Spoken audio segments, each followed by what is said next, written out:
We finally have some more information about how virtues will work in Prelude 13, and it sounds much better than the first impression we got in DevStream 12. On February 10th, we learned more about what's coming during the Soul Short, the Warframe Dev Short, and the return of Envoy Hour. So here's a summary of what we gathered from all three of those sources. I'm sure the first question on everyone's mind is when we will get to try Prelude 13 ourselves. In both Envoy Hour and Warframe's Dev Short, we heard that P13 is hopefully coming at the end of this week. Warframe has a major update coming on Wednesday, and they don't want the team having to handle 2 updates at once, which definitely makes sense and means we'd be looking at Thursday or Friday at the earliest for P13. Personally, as excited as I am to try out everything myself, I'd rather they wait until Monday so that we can get hotfixes throughout the week, rather than getting it on Friday and having to wait until Monday for any fixes. The Soul Short that gave us more information about the Virtue rework was only 14 minutes long, so I'll put a link below if you want more details on what DE has planned for us. For now, I want to highlight a few things that make this new system look pretty good actually, and a few things that still leave me a bit worried.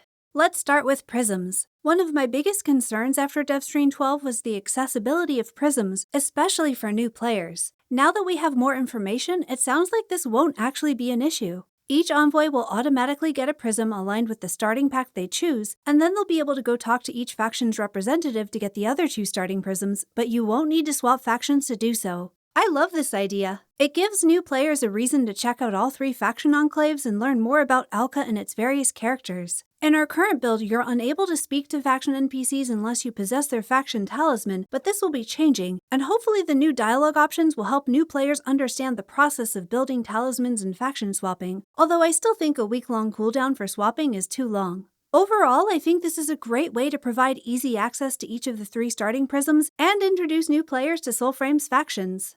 Other prisms will be a guaranteed reward through a story or objective. They will not be in loot tables and there will not be any RNG element to obtaining them. I am so relieved to hear this. Initially, I really wanted all prisms to be available from the start, but now that the devs are talking about prisms having additional bonuses attached to them, I can better understand why we want them to be rewards for various types of content. It sounds like those bonuses are still in development, something that would be added in the future, not something that's ready for P13, but I am especially excited about the potential for unique visual effects and co-op synergies between prisms. Now that we know these prisms will function as more than just automated virtue point allocation, I'm feeling much more optimistic about the new possibilities they can bring to Soulframe.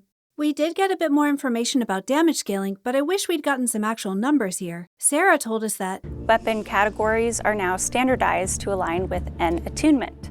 So large melee, swords, great swords, polearms scale with courage, small melee, daggers, split swords, flyblades scale with grace, and magic weapons scale with spirit. So she didn't mention shields, but based on this screen, I think we can assume shields are included in large melee. She also didn't mention bows, but obviously we can assume bows will scale with grace.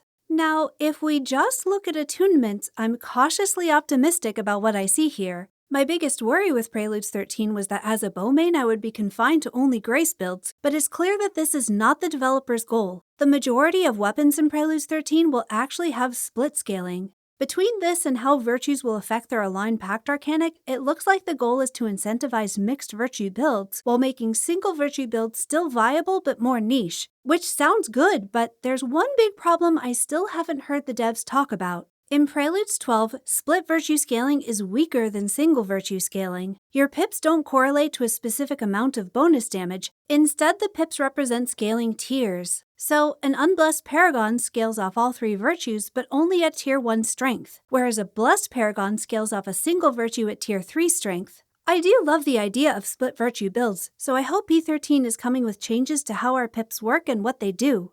I'm a little disappointed that we didn't get more technical information in the Soul Short, but perhaps I'm in the minority for wanting that level of detail. What do you think? I do have some mixed feelings about having a hard grace requirement on every bow build I want to run. Supposedly the requirement is only to gain a virtue bonus and there will be no penalty for not meeting that requirement, but in my opinion that's just semantic framing. There's still more damage that you don't get if you don't hit the requirement, so even without the red arrow it's still going to feel like you get punished for not having the required virtue. But maybe this won't be a big deal if split virtue scaling gets fixed. After all, with each Arcanic getting boosted by its aligned virtue, in theory no points will be fully wasted on any build. As long as split virtues work as well as single virtues, I think this could be a really fun system to play around with. There will be some changes to packed upgrade trees to support the new virtue system. The trees will be reworked eventually, but for now virtue upgrades will be split into their own branches so that we can be more intentional about how we allocate our virtues. This is a nice change for now, and I'm very curious about what the new upgrades will be like when we get them. So, overall, I'm feeling much better about the virtue rework after the Soul Short, and I'm especially optimistic about what prisms can bring to the game. But I still do have two major concerns. The first is that Spirit will give cooldown reduction for all Arcanics, and this is going to be extremely strong, especially in Koga, where cooldowns get much longer. It's tough to predict how this will affect Soulframe's meta when we still know so little about the actual math behind weapon damage scaling, but I do worry that the benefits of Courage and Grace will not quite measure up to the benefits of Spirit and Koga. Perhaps split virtue builds will help this feel less painful for Courage and Grace enthusiasts, but since we still don't know how any of the math works underneath these mechanics, we'll just have to wait and see. My second concern is stability thresholds. I really want to be more excited than I am about armor attunements, especially since some changes to boss attack damage types will make magic armor more meaningful. But the hidden scaling stability thresholds feel overwhelmingly complex to me. If you're not sure what stability thresholds are, I'll put a link below to a timestamp to where I covered them in my last video. The stability bar seems like a fine system to me because it has a clear indicator that shows me how much stagger I've taken and how close I am to being knocked prone. If we had some kind of visual indicator for which attacks will interrupt us, I think stability thresholds would feel much more approachable. Maybe something similar to the heavy attack glow? Because then I could at least dodge out of the way when I don't have enough stability for an incoming attack. But as it is, I just have to guess when an attack is going to interrupt me, which doesn't feel great. So perhaps the thresholds themselves are not what I find so frustrating, but rather how opaque they are for players. Hopefully both of these issues get some attention very soon because I do think Virtue Prisms could be a really cool addition to Soulframe. The devs definitely seem to feel like we won't be forced into specific roles, and it's very clear that they want to preserve the creativity and variety in Soulframe buildcraft. So even if they don't hit the mark perfectly the first time, I'm confident we'll eventually get to a new meta that is fun and interesting and better than just dumping everything into Courage. Unfortunately, we did not get to see more P13 gameplay during today's Envoy Hour, although Sarah and Sydney did chat a bit about upcoming changes, including another look at new cosmetic options and changes to the World Tree message boards. Messages will now be composed from a selection of existing words, which will allow for globalization, meaning your messages will be visible to all envoys in all regions. This is a really cool idea and a lovely way of strengthening the bonds in our community. We also got to hear the poem from the end of DevStream 12 performed in Italian, which was absolutely gorgeous. Sydney mentioned that she is watching the lore discussions in the Soulframe official Discord, and she gave us a hint for decoding the mockery script. Some characters are letters, and some represent whole words. She also told us that we may be seeing Bayor sooner than we expect. This is the person who stole Nightling from Orengal, and whose name is inscribed on the Paragon Greatsword. Between that and the reference to the Fae who speaks in threes in the poem from DevStream 12, I have to wonder if we're about to learn more about who betrayed Allura and why. Sydney also said that we'll be getting more side quests in Soulframe, including at least one that might be ready for Preludes 13, something about a witch in a hut brewing cloud quells.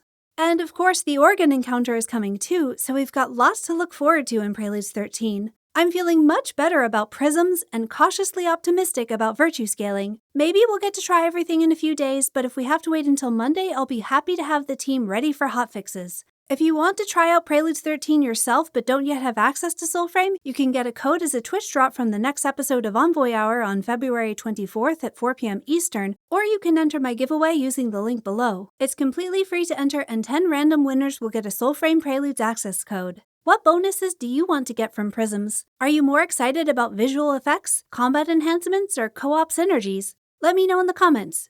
And until next time, happy hunting! Oh, Sarah loves archery. Hi. Oh my god, hi Sarah!